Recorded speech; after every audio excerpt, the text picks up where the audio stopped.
A bitter wind cut through Max's sweatshirt and loose-fitting, lightweight trousers, reminding her that winter was on the way.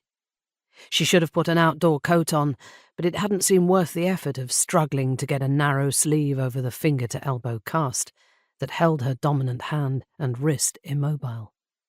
She hadn't intended to be out in the garden for this long, and hadn't even bothered with socks, shoving her feet into unlaced calf-length boots.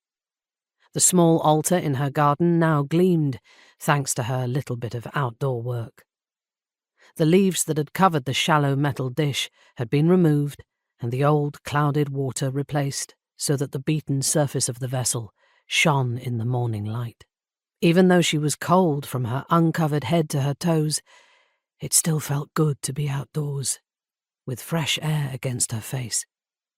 She paused for a moment, staring down at the altar, and feeling some calm seep into her. The altar was simple, nothing more than the metal dish sitting on top of an old wooden stool. The local birds liked to use it as a bath from time to time. Max was reasonably certain that the lady wouldn't mind. The lady was supposed to love all creatures, no matter how small or humble. Max had never been quite sure about the extent of the lady's affection, but she could use some of her peace just now. She turned back to the house, bootlaces flapping as she walked. A pair of giant dogs ran past her as she headed for the kitchen door, caught up in some game that only they knew the rules to. Max smiled, watching her shadow hounds play. Cass and Poll were in their everyday forms, short coats gleaming in the weak sunlight. They seemed to be taking it in turns to chase each other, making a full circuit around the house before Max had reached the door.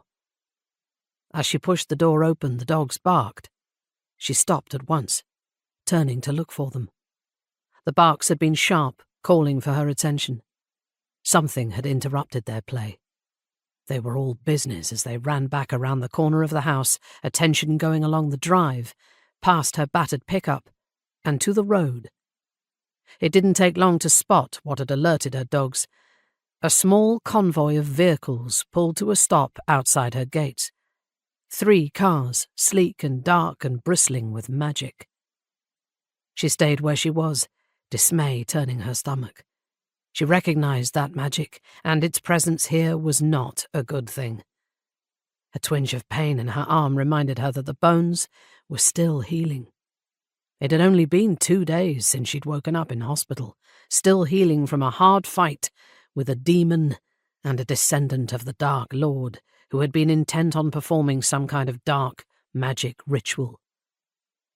She'd managed to stop them, with help, but had needed not only conventional medical treatment, but a healing magician.